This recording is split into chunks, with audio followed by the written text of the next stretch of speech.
Shalom bien-aimés dans le Seigneur, nous sommes dans la joie de commencer une nouvelle semaine de méditation au pied du Grand Roi. Nous sommes le lundi 18 mars 2024 et nous vous saluons au nom de notre Seigneur et Sauveur Jésus-Christ. Nous allons lire un texte dans la lettre aux Hébreux, chapitre 5, verset 7, dans la version Louis II. Il est écrit « C'est lui qui, dans les jours de sa chair, ayant présenté avec de grands cris et avec larmes, des prières et des supplications à celui qui pouvait le sauver de la mort, et ayant été exaucé à cause de sa piété, a appris. » À cause de la piété. À cause de la piété, tel est le thème de notre méditation de ce lundi 18 mars 2024. Bien-aimés dans le Seigneur, la prière est une part importante et considérable dans la vie chrétienne et de la vie chrétienne. En effet, notre relation avec Dieu se passe surtout dans la prière.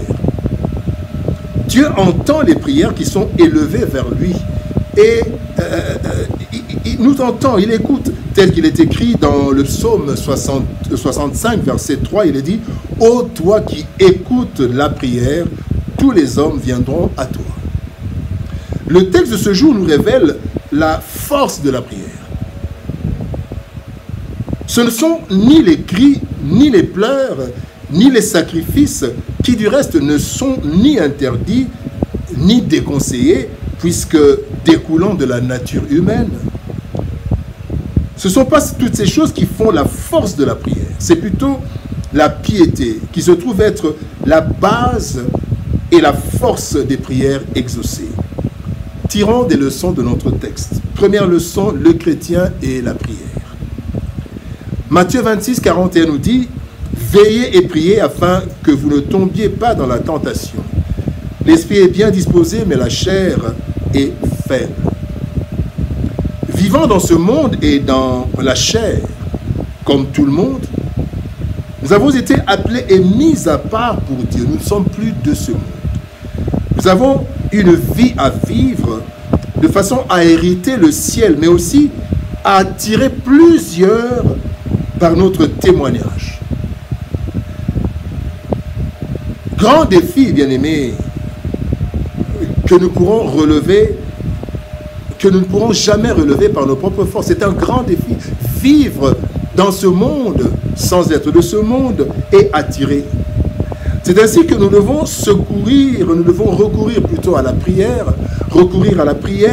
pour demander au Seigneur plusieurs choses. Par exemple, demander au Seigneur de nous maintenir dans la sainteté. Demander au Seigneur de nous protéger face aux ennemis. Demander au Seigneur de nous faire remporter des victoires dans tous nos combats.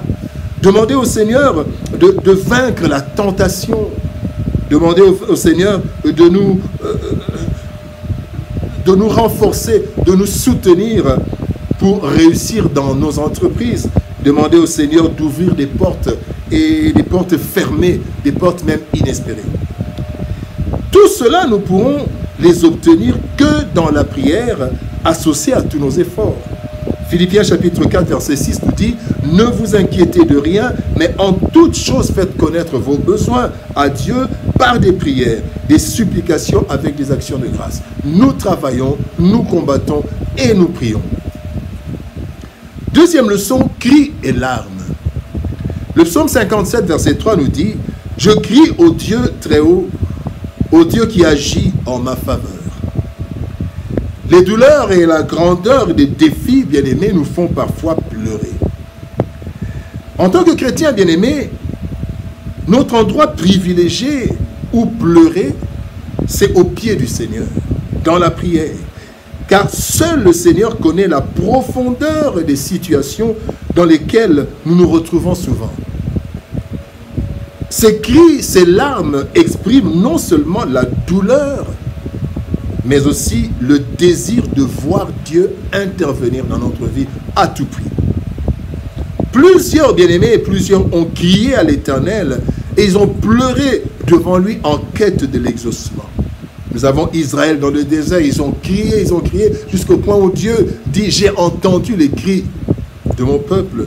Il y a Moïse qui a aussi crié, quand vous voyez Nombre chapitre 12, verset 13, la Bible dit, Moïse cria à l'Éternel en disant, « Ô Dieu, je te prie, guéris-les. » Il y a Anne qui a crié, qui a pleuré pour avoir son premier enfant, Samuel.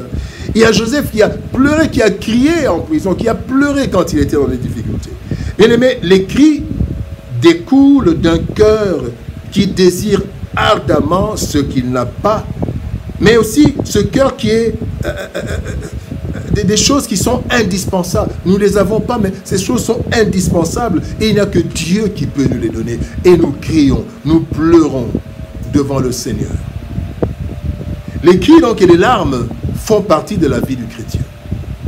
Troisième leçon, parlons maintenant de la force de la piété. Le psaume 37, verset 4 nous dit « Fais de l'Éternel tes délices et il te donnera ce que ton cœur désire. » Nous avons l'impression que c'est l'intensité de nos prières ainsi que leur quantité qui touche le cœur de Dieu au point de nous exaucer. Oui, nous devons prier avec instance.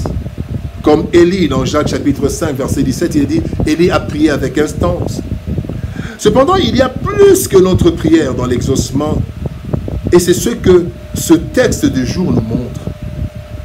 C'est la piété ou l'attachement à Dieu, la soumission aux choses de Dieu, l'amour des choses de Dieu. C'est cela qui est la force en fait de l'exaucement. Et c'est ce que nous voyons dans la Bible. Prenons deux exemples. Christ lui-même, obéissant et soumis, a vu ses prières être accomplies comme le texte du jour nous le dit. Dans Jean chapitre 5, verset 30, il est dit, c'est Christ qui parle, il dit, « Je ne puis rien faire de moi-même selon que j'entends, je juge. Et mon jugement est juste parce que je ne cherche pas ma volonté, mais la volonté de celui qui m'a envoyé. » Une soumission totale, la piété, un attachement à la volonté de Dieu. Mais aussi en Philippiens chapitre 2, verset 8, il est dit, « Il s'est humilié lui-même, se rendant obéissant jusqu'à la mort. » Et quelle mort? La mort de la croix.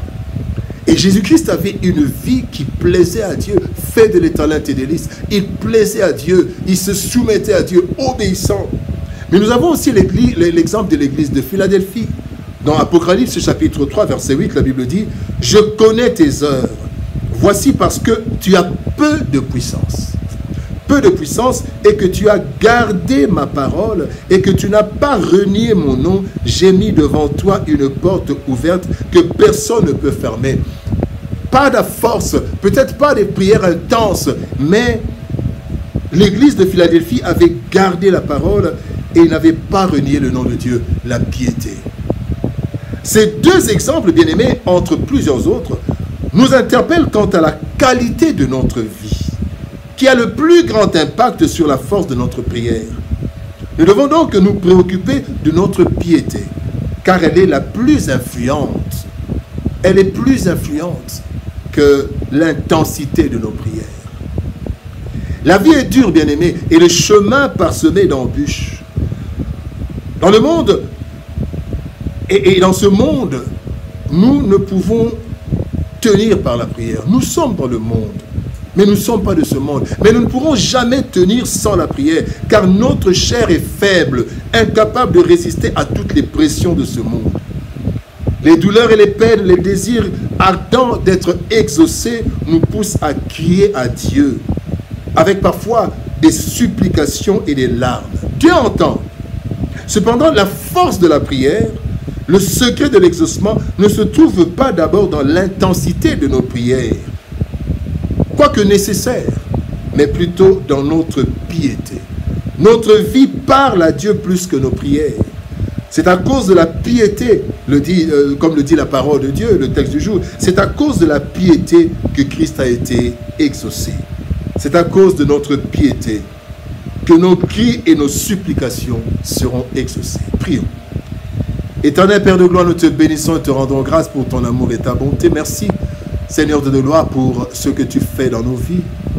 Merci pour ton amour, merci parce que tu veux que nous puissions te faire connaître nos besoins.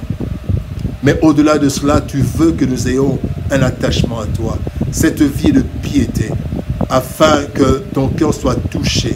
Car tu dis que quand nous faisons de toi nos délices, tu nous donnes ce que notre cœur désire. Aide-nous à la piété, afin que nous soyons exaucés quand nous crions à toi. Bénis ta parole et bénis ton peuple au nom de Jésus-Christ, notre Seigneur et Sauveur. Nous avons ainsi prié, Père. Amen. Bien-aimés dans le Seigneur, que Dieu nous bénisse. Shalom, au revoir, et par la grâce de Dieu, nous nous retrouvons demain pour une autre méditation. Bon début de semaine. Shalom, au revoir et à demain.